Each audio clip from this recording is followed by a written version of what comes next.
Selamat siang maupun selamat pagi atau selamat malam teman-teman semuanya. Salam kenal, saya Tufa, selaku Project Associate dari platform sosial. Pada kesempatan kali ini, saya akan membawakan, menjelaskan, dan mendiskusikan kepada teman-teman terkait dengan penyusunan sebuah framework dalam kewirausahaan sosial, yaitu Social Model Business Canvas. Oke, salam kenal kembali teman-teman.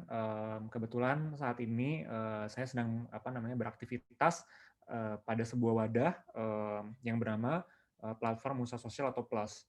Jadi Plus merupakan sebuah platform, kita biasa menyebut diri kita sebagai enablers yang membantu pengembangan dan peningkatan kapasitas teman-teman yang sedang memajukan, mengembangkan kewirausahaan sosial di Indonesia.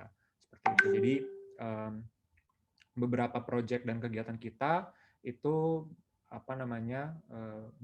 seputar pengembangan komunitas, pengembangan kewirausahaan sosial, dan pengembangan jejaring kewirausahaan sosial di Indonesia seperti itu.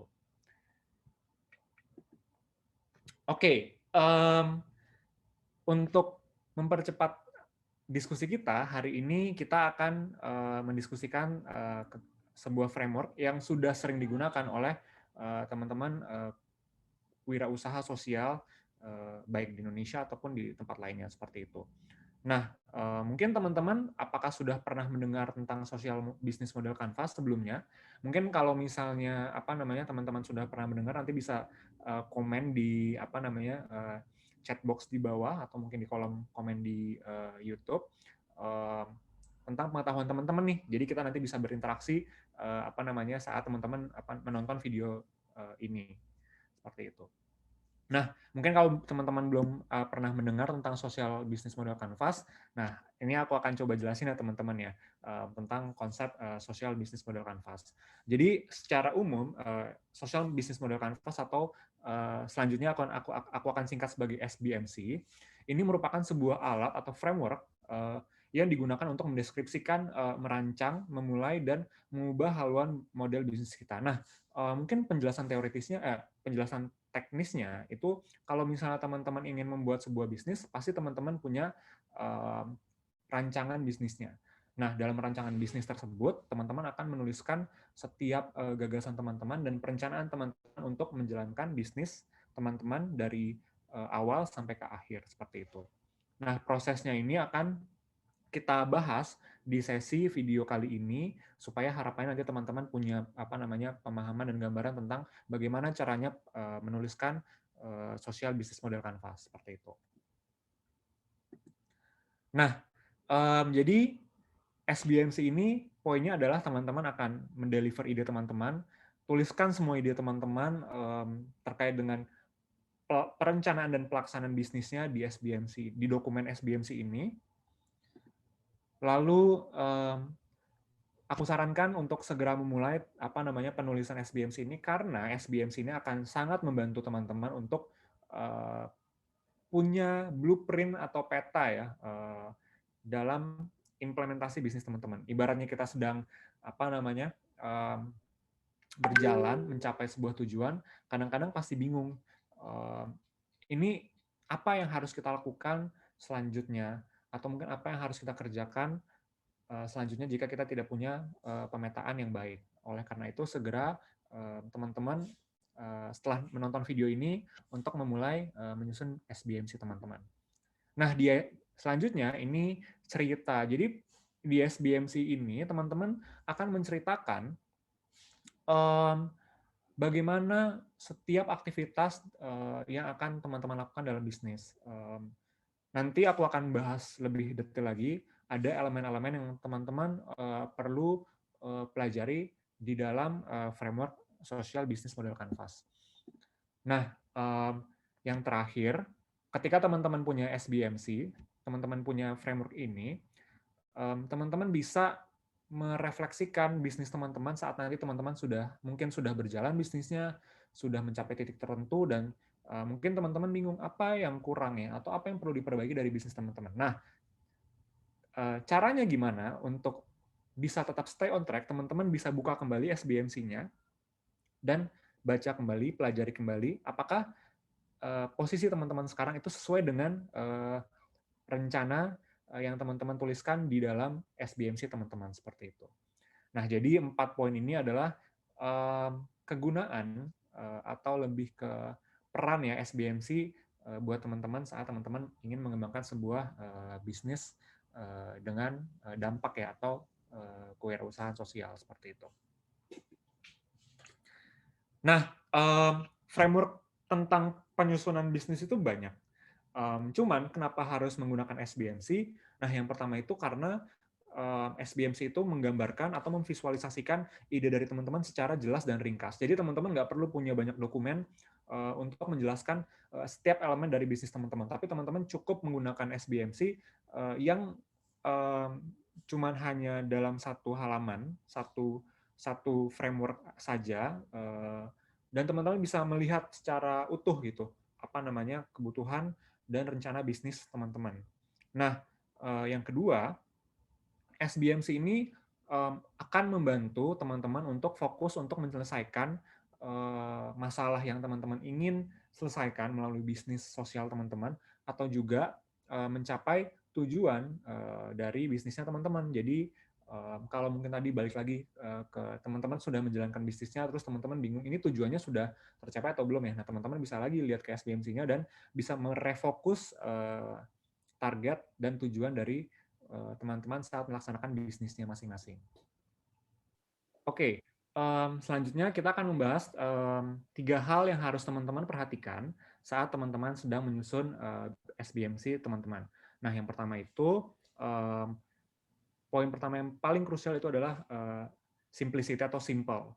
Jadi, hal yang simple itu akan mempermudah audiens atau nanti pembaca, atau mungkin kita sendiri gitu, sebagai kita yang menuliskan SBMC ini, mudah untuk memahami apa yang kita tuliskan. Jadi kanvas ini harus ditulis dengan sederhana, dengan menggunakan kata-kata yang efektif, lalu juga tidak menggunakan hal-hal yang sifatnya itu sangat teknis gitu. Karena nanti mungkin teman-teman bisa punya acuan lainnya untuk mengimplementasikan bisnis teman-teman secara teknis. Tapi intinya poinnya SBMC ini harusnya adalah membuat rencana teman-teman itu menjadi sederhana dan simpel kayak gitu. Nah, yang kedua, saat menulis SBMC itu sangat tailor dengan kebutuhan bisnis teman-teman. Jadi teman-teman perlu menyesuaikan saat menulis SBMC itu dengan melihat kondisi real yang sedang teman-teman hadapi di bisnisnya teman-teman, seperti itu. Nah, yang terakhir, ini masih relate sama poin pertama, teman-teman harus menuliskan secara ringkas, efektif, supaya mudah dipahami dan mudah dipelajari untuk teman-teman sebagai mungkin CEO-nya, atau mungkin oleh tim teman-teman, dan atau mungkin nanti oleh investor atau stakeholder lainnya akan bekerja sama dengan bisnisnya teman-teman, seperti itu. Nah, selanjutnya aku akan masuk ke pembahasan setiap elemen-elemen dalam social business model canvas. Nah, ini merupakan bentuk dari framework SBMC sendiri. Jadi yang tadi aku bilang di awal, SBMC ini hanya berbentuk satu halaman. SBMC ini tadi aku mungkin mau singgung kembali, ini bisa digunakan buat teman-teman yang sedang menyusun bisnis, mungkin teman-teman sedang punya proyek di kampus, atau mau menyusun PKM kewirausahaan, atau mau ikut lomba tentang bisnis plan, atau sedang menyusun proyek-proyek yang mungkin ada bersinggungan dengan pengembangan ekonomi, bisnis, sosial, masalah lingkungan. Ini bisa digunakan, tapi harus memang disesuaikan nanti karena ada beberapa elemen-elemen yang pastinya akan tailor dengan kebutuhan teman-teman, seperti itu. Tapi poinnya memang ini akan digunakan untuk teman-teman menyusun rencana bisnis teman-teman, seperti itu. Ada 7 elemen yang akan teman-teman lihat dan kita diskusikan dalam SBMC ini sendiri. Nah, poin-poinnya itu adalah yang pertama adalah poin konsumen dan komunitas. Yang kedua adalah poin nilai unik produk. Yang ketiga poin dampak sosial. Yang keempat poin sumber pendapatan. Yang kelima adalah poin biaya, yang keenam poin sumber daya, dan yang ketujuh adalah poin partners atau network, seperti itu. Tenang aja teman-teman, kita akan bahas secara mendalam, tapi kurang lebih ini adalah gambaran 7 elemen dari SBMC. Nah, kalau ngomongin tentang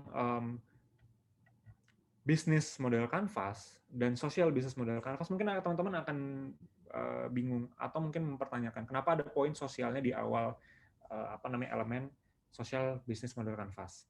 Karena balik lagi, kita akan menyusun sebuah bisnis yang menggunakan pendekatan social entrepreneurship atau kewirausahaan sosial.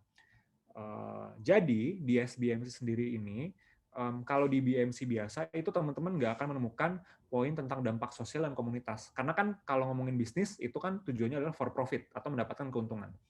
Tapi kalau misalnya di kewirausahaan sosial, teman-teman selain untuk mendapatkan profit, tapi fokusnya atau goalsnya teman-teman adalah untuk menyelesaikan masalah yang dihadapi oleh komunitas, oleh masyarakat, dan memberikan dampak positif bagi komunitas atau lingkungan atau peningkatan ekonomi yang teman-teman tuju, seperti itu.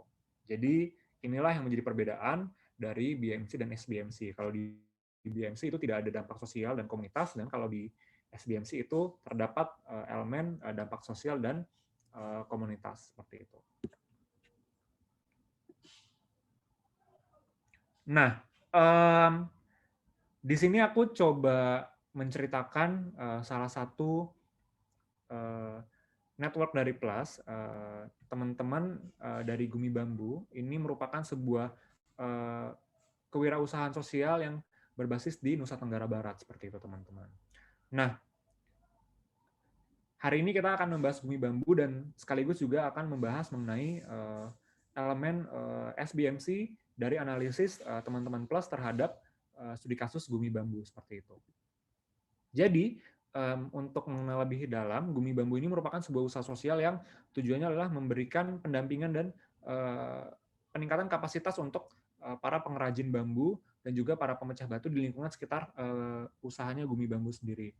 Nah, target dari Gumi Bambu sendiri itu juga memberikan pelatihan untuk peningkatan kapasitas dari para ibu-ibu dengan diberikan pelatihan training untuk menyusun dan memproduksi produk-produk yang ramah lingkungan.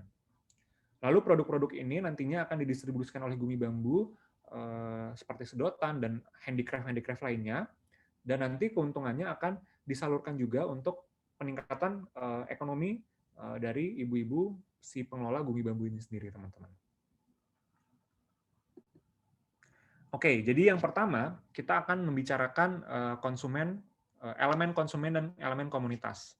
Nah, kalau kita ngomongin tentang konsumen dan komunitas, ini kita akan membahas kira-kira siapa konsumen dan siapa kira-kira komunitas yang akan terbantu ketika teman-teman ini membuat sebuah usaha sosial ya, teman-teman, kayak gitu. Nah, ini perbedaannya teman-teman ya. Kalau komunitas itu adalah siapa orang-orang yang akan terbantu dengan adanya usaha sosial kita. Jadi tadi kembali lagi ke prinsip usaha sosial adalah memberikan manfaat untuk komunitas yang mungkin marginalized atau mungkin terdapat isu atau concern di mereka. Harapannya dengan adanya usaha sosial ini teman-teman ini bisa terbantu gitu untuk mendapatkan peningkatan kapasitas, peningkatan kualitas hidup mereka. Itu definisi dari komunitas. Sedangkan kalau definisi dari konsumen itu jelas sekali ya, konsumen adalah siapa yang akan membeli produk kita. Jadi pada elemen pertama ini kita akan mencari tahu siapa yang akan membeli produk kita dan siapa saja kelompok masyarakat yang akan terbantu dengan adanya usaha sosial yang kita dirikan. Nah, untuk menyusun elemen pertama di bagian konsumen, teman-teman perlu memetakan profil dari konsumen yang akan teman-teman targetkan sebagai pembeli dari produk teman-teman. Pastinya dong kalau kita membuat bisnis kan kita harus tahu siapa konsumen yang akan kita targetkan untuk membeli produk kita. Nah, ini ada beberapa pertanyaan yang kira-kira bisa teman-teman cari nanti ketika nanti teman-teman itu menyusun profil konsumen teman-teman. Yang pertama adalah teman-teman harus cari tahu dulu kira-kira itu kebutuhan mereka seperti apa. Nah, untuk mencari tahu kebutuhan mereka seperti apa itu, aku sarankan teman-teman perlu untuk menggali eh, pain points atau rasa sakit, dalam tanda kutip ya, rasa yang dihadapi oleh eh, calon konsumen teman-teman. Misalnya kalau aku sebagai konsumen, aku membutuhkan sebuah produk, misalnya ya produk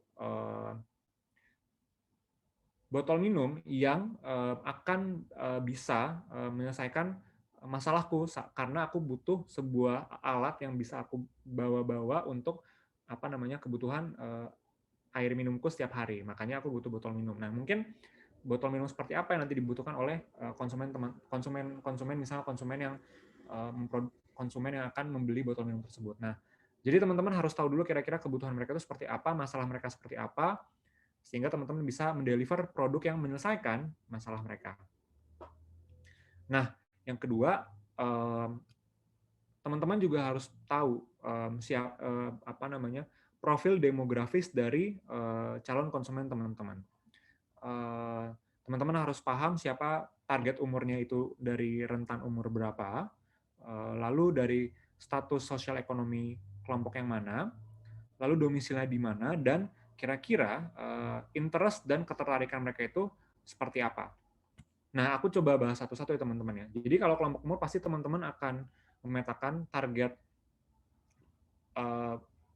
produk teman-teman itu akan masuk ke demografi umur yang mana.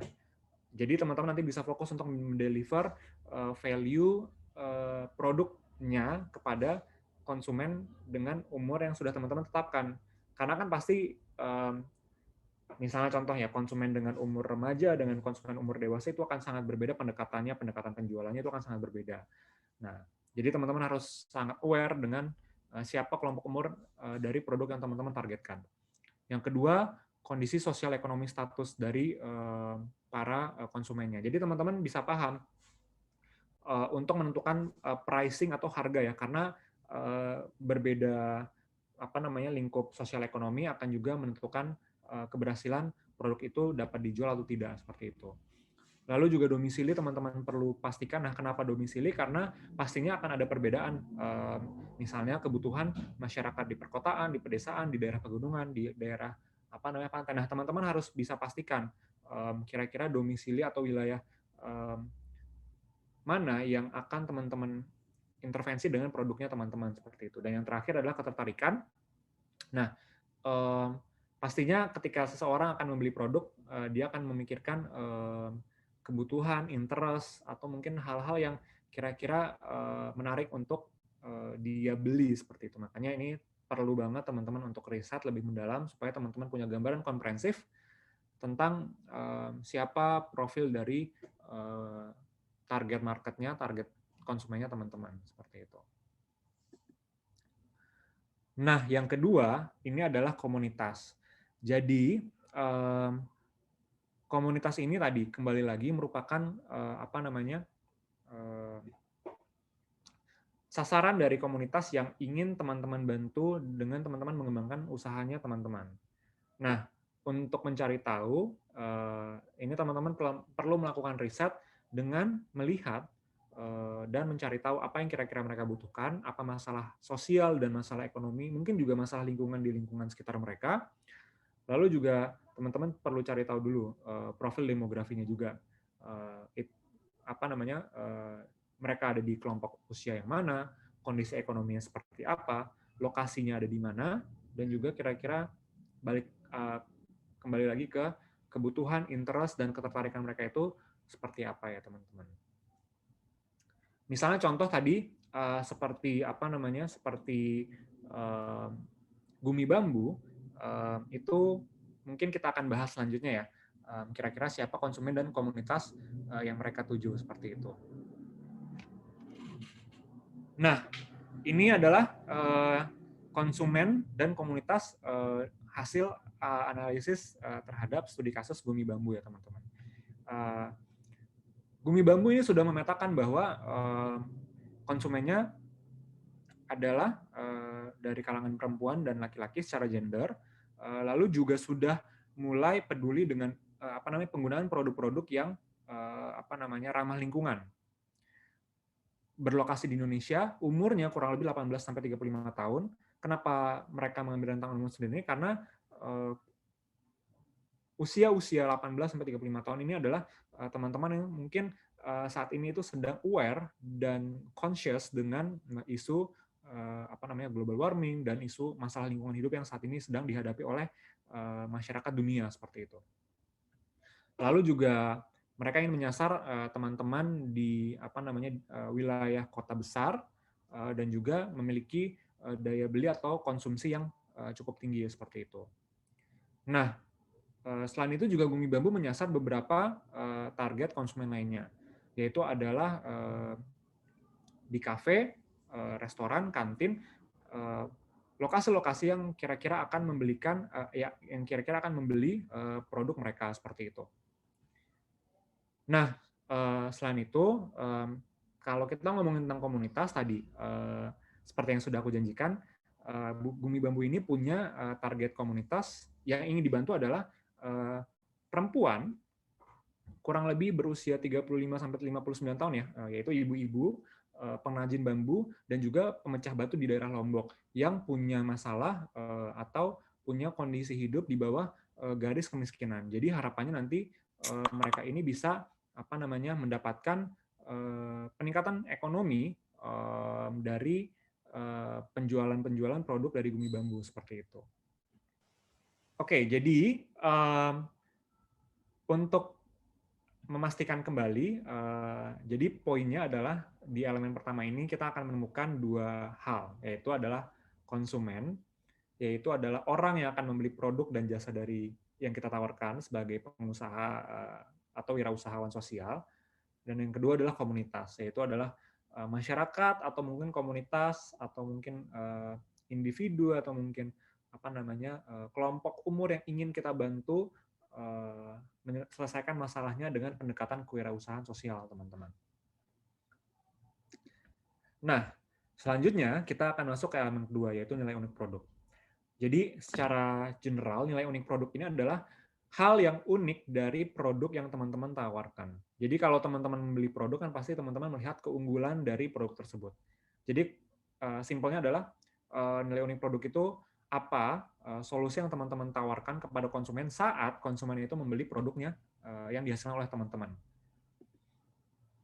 Nah, untuk menentukan nilai unik produk itu teman-teman perlu memetakan 3 hal ini. Yang pertama adalah needs. Teman-teman harus cari tahu dulu apa yang mereka butuhkan. Lalu pains, kira-kira apa hal yang mereka rasa sulit saat memenuhi kebutuhannya dalam konteks saat misalnya menggunakan produk tertentu. Misalnya teman-teman konsumen ini sudah menggunakan produk A, tapi menurut mereka produk A ini tidak menyelesaikan hambatan atau tantangan yang mereka hadapi. Nah, teman-teman perlu menyusun produk yang kira-kira bisa solving produk A yang sudah digunakan oleh konsumen. Seperti itu. Jadi teman-teman harus cari tahu dulu kira-kira konsumen ini membutuhkan produk seperti apa dan apa yang mereka hadapi saat menggunakan produk yang sedang mereka gunakan, seperti itu. Nah, yang ketiga adalah gains. Jadi, poin gains ini adalah teman-teman harus memastikan bahwa teman-teman itu saat mendesain produk bisa mengcover hal-hal yang mungkin belum tercover dari produk yang sedang digunakan oleh konsumen. Jadi, produk yang dibeli oleh si konsumen ini, produk yang dibeli dari usahanya teman-teman, itu bisa mengcover pains atau masalah yang konsumen hadapi saat mereka menggunakan produk sebelumnya. Seperti itu ya. Jadi 3 hal ini adalah needs, pain, and gains yang teman-teman perlu cari tahu saat teman-teman menyusun atau memproduksi sebuah produk atau jasa yang akan teman-teman jual kepada konsumen.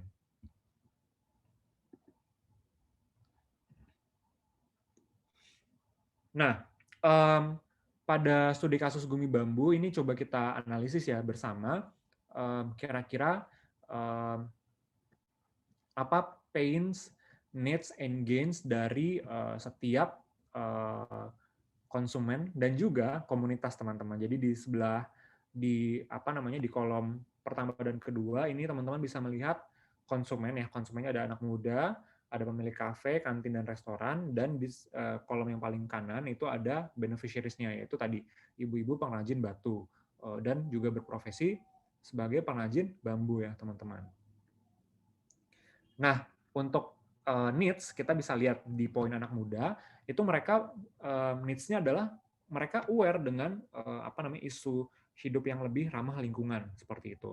Sedangkan kalau di pemilik kafe mereka itu juga aware ya sebagai usaha juga sebagai pengusaha juga mereka aware bahwa mereka perlu menyediakan alat-alat makan yang lebih ramah lingkungan supaya tidak menimbulkan sampah-sampah yang tidak bisa diurai seperti itu. Nah, kalau kita ngomongin ke komunitas, yaitu tadi beneficiaries kita adalah ibu-ibu pengrajin bambu, ini kita harus cari tahu dulu kebutuhan mereka. Nah, kalau di sini itu ternyata kebutuhan mereka adalah untuk mendapatkan penghasilan tambahan untuk menghidupi keluarga mereka. Supaya apa? Supaya mereka bisa mengakses kebutuhan-kebutuhan dasar untuk kehidupan keluarga mereka seperti itu. Nah, yang kedua kita harus melihat dari pains yang dirasakan oleh ketiga baik dari konsumen dan juga beneficiaries ya atau komunitas. Di anak muda ini pains-nya adalah ternyata mereka itu sulit untuk mencari produk ramah lingkungan yang harganya itu murah. Mereka aware mereka pengen untuk membeli produk ramah lingkungan karena mereka sadar bahwa mereka harus bertindak untuk menyelamatkan lingkungan hidup kita semua, tapi mereka belum bisa karena harganya itu masih cukup tinggi. Nah, ini juga yang dirasakan oleh pemilik kafe, kantin, dan restoran. Mereka merasa bahwa produk yang harganya cukup tinggi ini itu tidak bisa mereka beli karena akan menimbulkan kerugian untuk usaha mereka. Seperti itu. Nah, sedangkan untuk beneficiaries kita itu ibu-ibu, ini saat kita menyusun program untuk mereka merasakan bahwa adanya kurangnya skills untuk meningkatkan daya jual produk bambunya. Jadi produk bambunya ini sebenarnya bagus, cuman mereka tidak tahu ini harus dipasarkan kemana, terus kira-kira produk seperti apa saja yang dibutuhkan oleh para konsumen, sehingga akhirnya penjualan tidak maksimal. Jadi ini adalah pain yang mereka rasakan sebagai pengrajin bambu ya teman-teman, seperti itu. Nah, sedangkan pada elemen terakhir gains, ini kita harus cari tahu juga kira-kira di setiap baik di konsumen dan juga di beneficiaries, apa indikator yang akan menjadi target bahwa sebenarnya ketika mereka mendapatkan jasa atau produk dari usahanya teman-teman, itu solving masalah mereka yang tadi mereka rasakan di elemen pains ya teman-teman, kayak gitu. Nah, kalau di sini gains dari anak muda itu mereka pengen kalau mereka itu bisa membeli produk yang ramah lingkungan tapi dengan harga yang terjangkau supaya mereka bisa ikut juga menjadi bagian dari komunitas yang solving problem dan tidak menambah masalah dengan menggunakan produk-produk yang tidak ramah lingkungan. Ini juga yang sama dirasakan oleh pemilik kafe, kantin, dan restoran. Mereka ingin mendapatkan produk yang murah supaya mereka tidak rugi ya secara bisnisnya, tapi juga mereka bisa membantu menjadi usaha yang peduli dengan lingkungan juga dan tidak menimbulkan sampah-sampah bisnis, sampah-sampah sampah dari rumah makan, sampah dari kafe, restoran yang sifatnya tidak bisa di recycle ya teman-teman. Nah, sedangkan dari komunitas ibu-ibu, saat kita ingin menyusun program untuk mereka, ini kita perlu cari tahu dulu gains-nya apa nih, kira-kira apa yang target akhir, bukan target akhir, lebih ke ukuran atau indikator bahwa ibu-ibu ini tuh sudah tercapai kebutuhannya seperti itu. Nah, di sini kita bisa melihat tadi kalau di pains-nya ibu-ibu ini memiliki memiliki hambatan skill ya pengelolaan dalam pemasaran produknya dan desain dan juga strategi penyusunan produknya itu sendiri. Oleh karena itu berarti nanti gains-nya adalah ibu-ibu ini punya skill untuk marketing, untuk produksi, lalu juga punya desain-desain yang lebih menarik supaya mereka bisa jual produknya ke konsumen. Mereka mendapatkan pekerjaan tetap karena konsumennya itu punya tawaran produk yang banyak dan pasti dibeli ya, kemungkinan besar akan dibeli oleh para konsumennya. Ibu-ibunya punya pekerjaan tetap yang juga nanti ujungnya adalah bisa mendapatkan penghasilan tambahan untuk sumber penghidupan keluarga mereka, seperti itu. Oke, nah jadi secara sederhananya teman-teman, needs, pain, and gains ini adalah hal yang harus teman-teman susun dulu karena ini merupakan latar belakang masalah saat teman-teman ingin mendirikan bisnis. Sedangkan nilai unik produk ini adalah kira-kira solusi yang akan teman-teman hasilkan melalui produk atau program, kalau produk untuk konsumen, kalau program untuk beneficiaries, di usaha sosial teman-teman, seperti itu. Nah, bisa kita lihat di sini ya, Gumi Bambu ini punya target untuk memberdayakan ibu-ibu pengrajin bambu dan juga pemecah batu dengan merekrut ibu-ibu ini untuk menjadi pengurus ya untuk memproduksi produk-produk yang ramah lingkungan dan bisa dijual dengan harga terjangkau ke konsumen, seperti itu. Nah, jadi intisarinya adalah nilai unik produk ini merupakan hal value dari produk atau service atau jasa teman-teman dan saat teman-teman menyusun program untuk beneficiaries atau komunitas yang akan menyelesaikan masalah dan menjawab kebutuhan dari konsumen maupun beneficiaries dari usahanya teman-teman. Nah, selanjutnya ini adalah elemen ketiga, yaitu dampak sosial. Nah, elemen dampak sosial ini adalah kita harus memetakan kira-kira setelah nanti kita membuat sebuah program atau produk, itu dampak apa yang kita ingin hasilkan gitu. Harapannya kan kita juga ikut berkontribusi dalam penyelesaian masalah yang dihadapi oleh konsumen maupun oleh beneficiary, seperti itu ya teman-teman. Makanya kita harus cari tahu dulu kira-kira dampak apa sih yang kita pengen hasilkan gitu dari usaha sosial yang kita jalankan. Nah, ini ada beberapa contoh dampak ya teman-teman ya. Dampak itu bisa dari sisi bisnis. Kalau dari bisnis teman-teman ya, harapannya adalah dengan teman-teman menjual atau memproduksi jasa atau produk tertentu, itu teman-teman bisa mendapatkan sumber pendapatan yang bisa menjaga keberlanjutan dari bisnis teman-teman. Nah, ini merupakan spirit dari kewirausahaan sosial karena selain untuk membantu masyarakat, tapi kewirausahaan sosial juga punya spirit untuk menjaga agar organisasinya tersebut itu bisa tetap hidup tanpa harus mendapatkan bantuan keuangan dari lembaga-lembaga lainnya, seperti itu. Nah, dari sisi misalnya contohnya dari sisi populasi, ini teman-teman bisa cari tahu kira-kira seberapa banyak sih konsumen yang akan merasakan dampak ketika menggunakan produk yang teman-teman hasilkan atau jasa yang teman-teman hasilkan, dan juga mungkin beneficiaries yang akan merasakan dampak ketika mereka mungkin berkontribusi dalam usahanya teman-teman, seperti itu.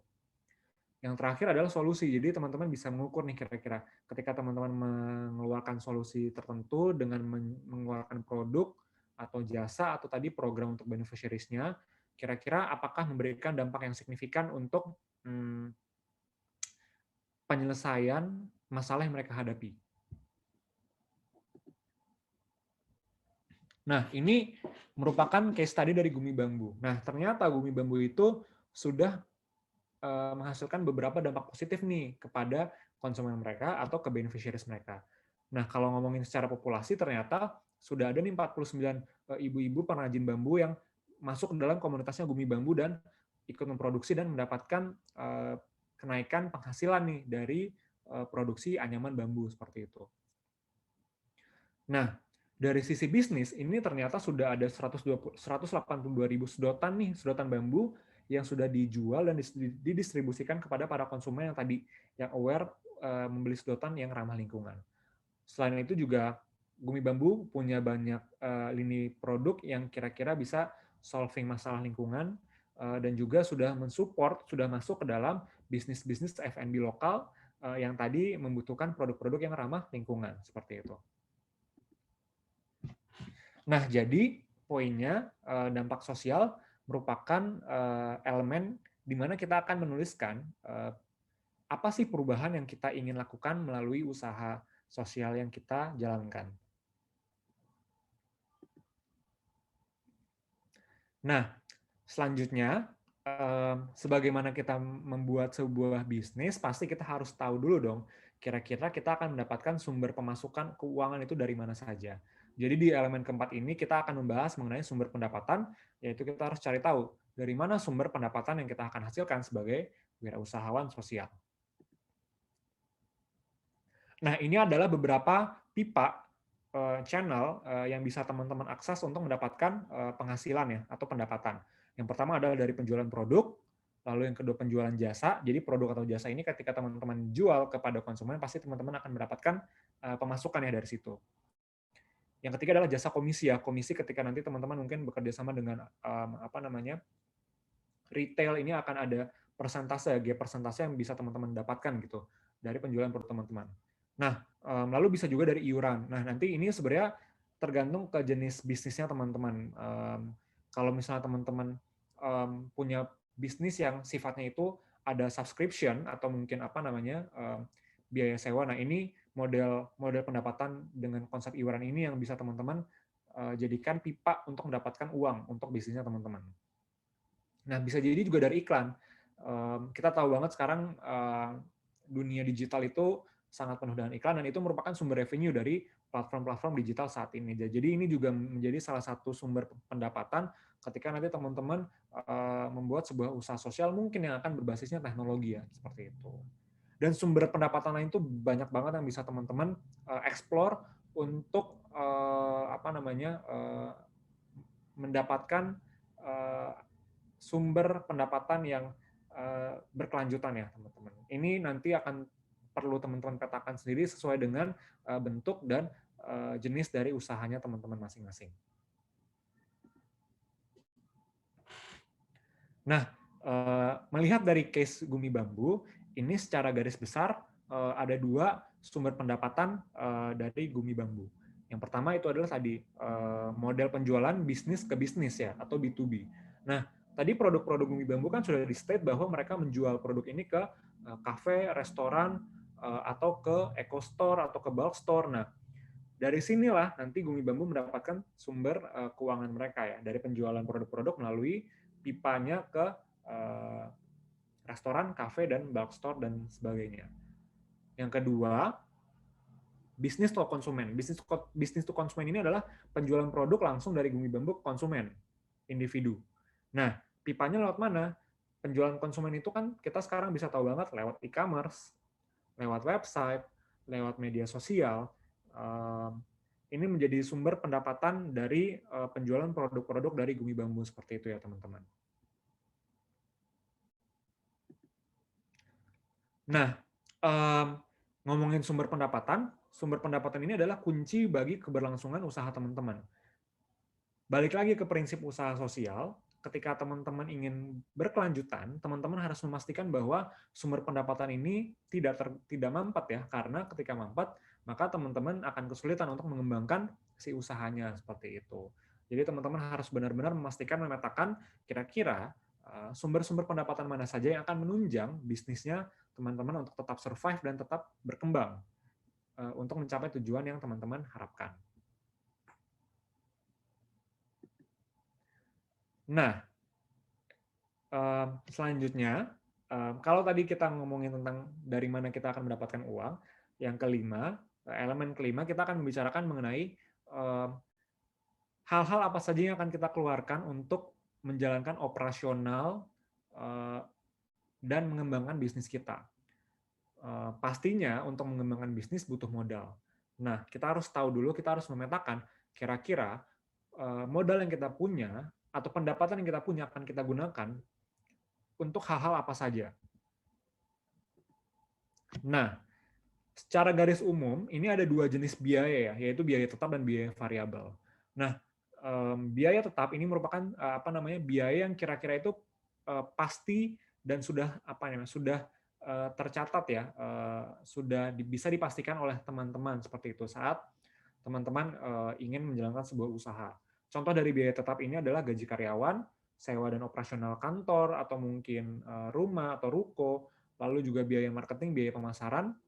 Contohnya lainnya ada kayak listrik, air, lalu juga jasa untuk pengiriman barang. Nah, itu adalah biaya tetap karena teman-teman bisa memprediksi biaya tersebut setiap bulannya. Sedangkan kalau biaya variabel ini adalah biaya yang akan tergantung dengan angkanya akan berubah sesuai dengan berapa banyak produksi produk atau jasa yang teman-teman lakukan. Nah, yang termasuk dalam biaya variabel ya bisa jadi adalah biaya material atau kebutuhan bahan dasar untuk memproduksi produknya teman-teman dan jasanya teman-teman, dan juga biaya produksinya.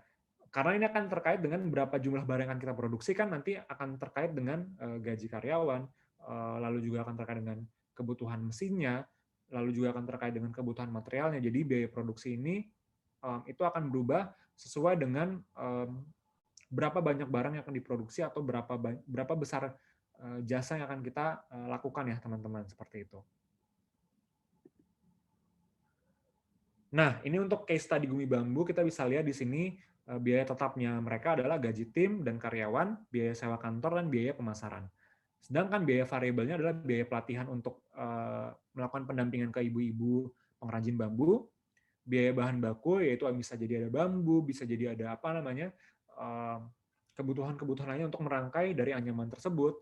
Lalu ada biaya produksi dan alat, jadi alat bisa jadi apa, alat kerajinan untuk mengcraft si handicraft-nya, dan juga ada biaya pengemasan dan pengiriman, seperti itu teman-teman. Nah, jadi pada elemen ini teman-teman penting banget buat memetakan biaya apa saja yang akan membuat bisnis teman-teman berkembang ya. Jadi ketika teman-teman bisa memetakan modal atau apa namanya dana teman-teman itu dialihkan kemana saja, pastinya teman-teman bisa memetakan berapa dana yang akan keluar, dan ini akan menjaga keberlanjutan dan pengembangan dari usahanya teman-teman. Nah, yang keenam ini adalah sumber daya. Jadi sumber daya ini adalah hal yang kita miliki untuk mengembangkan usaha kita. Contohnya seperti apa? Ada 3 jenis sumber daya yang bisa kita petakan, yaitu adalah sumber daya manusia yang pertama.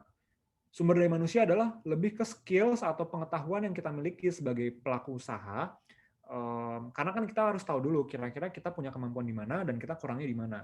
Supaya nanti ketika kita menjalankan sebuah bisnis, kita bisa memetakan, oh saya sebagai apa namanya CEO atau mungkin direktur dari usaha tersebut punya kekurangan, tidak punya kemampuan untuk akunting. Jadi saya harus cari pengetahuan akunting atau meng-hire SDM yang bisa membantu saya untuk mengurus akunting tersebut. Nah, yang kedua adalah sumber dana. Kembali lagi tadi kita harus pahami juga bahwa modal adalah hal yang penting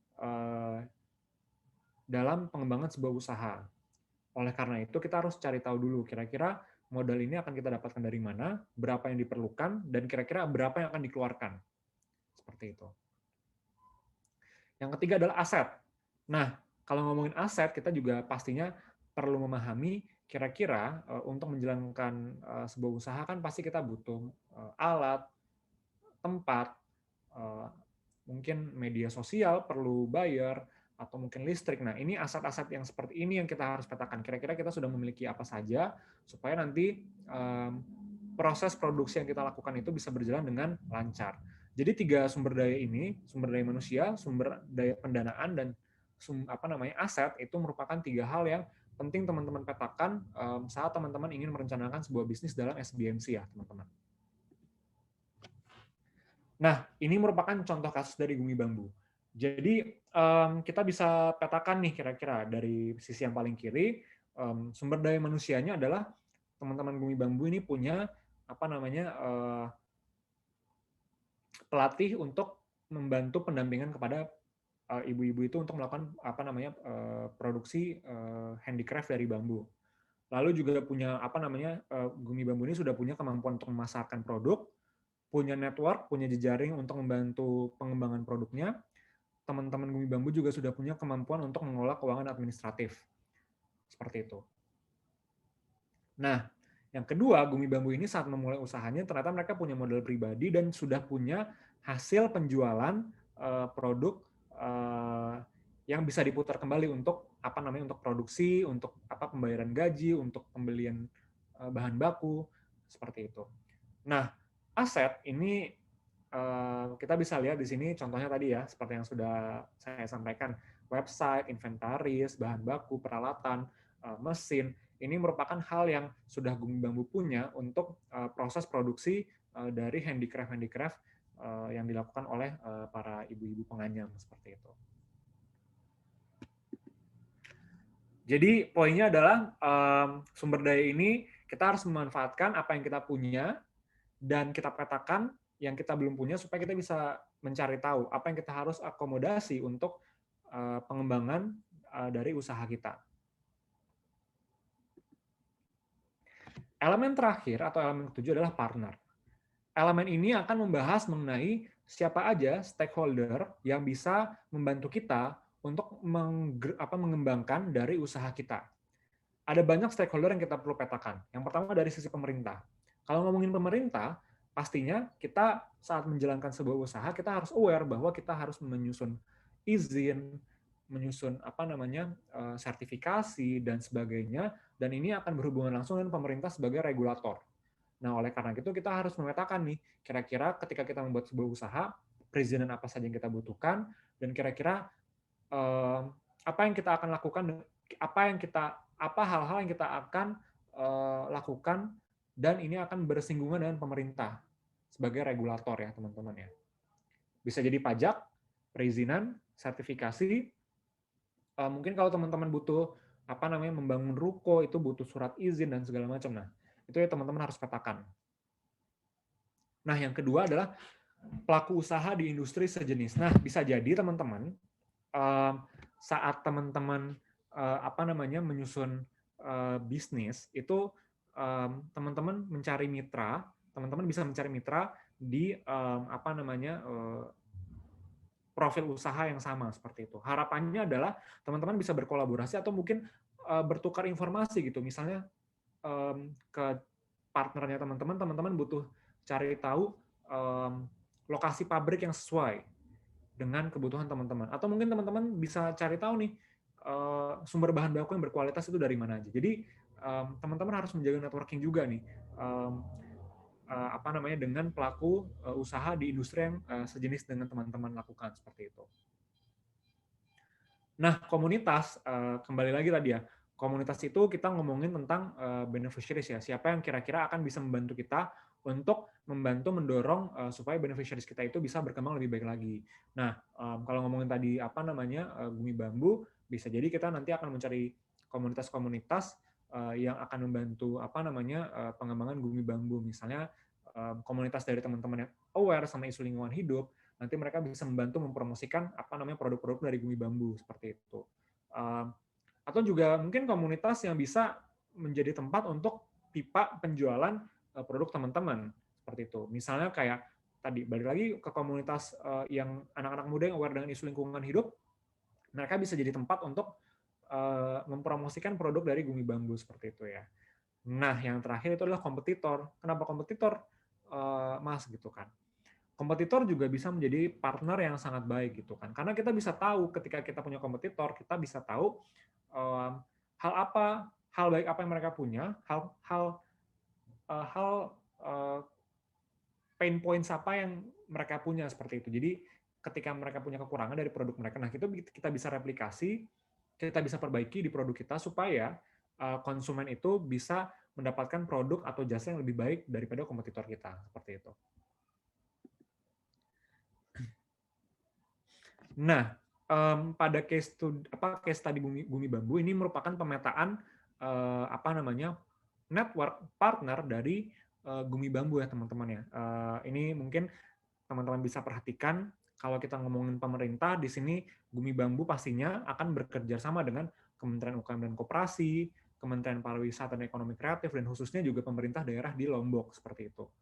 Bentuk kerjasamanya apa? Nah, bentuk kerjasamanya bisa jadi adalah permintaan modal dan juga kerjasama untuk promosi dan event, gitu teman-teman. Apalagi kan Gumi Bambu ini kan dia memproduksi barang-barang handicraft yang bisa akan menjadi showcase atau hal yang ditonjolkan oleh Kementerian UKM dan Koperasi dan Kementerian Pariwisata dan Ekonomi Kreatif seperti itu. Nah, yang kedua adalah partner kolaborasi. Partner kolaborasi ini adalah bisa jadi contohnya ya, pelaku usaha industri sejenis, ke travel agent, lalu juga ke enablers, contohnya kayak UNLTD ya. Ini merupakan sebuah enablers yang membantu inkubasi dari bisnisnya teman-teman. Jadi ketika nanti teman-teman mungkin punya kendala, ini teman-teman bisa masuk ke enabler satu inkubator untuk membantu teman-teman men-shaping atau mempertajam ide dari teman-teman. Dan salah satunya adalah Plus yang bisa nanti teman-teman ajak untuk berdiskusi terkait dengan pengembangan usahanya teman-teman dan rencana usahanya teman-teman ya seperti itu. Nah, ketiga nih kita ada melihat organisasi dari marketplace B2B ya. Jadi nanti Gumi Bambu ini akan bekerja sama nih dengan restoran, coffee shops, e-commerce, kamar dagang atau mungkin bulk store untuk menjual produk-produk secara bisnis to bisnis ya, antara Gumi Bambu dengan korporasi, bisa jadi ke FMCG atau mungkin ke kementerian-kementerian yang membutuhkan produk-produk Gumi Bambu untuk mereka gunakan secara produksi yang massal yang besar ya teman-teman. Nah, selanjutnya ini ada di marketplace B2C.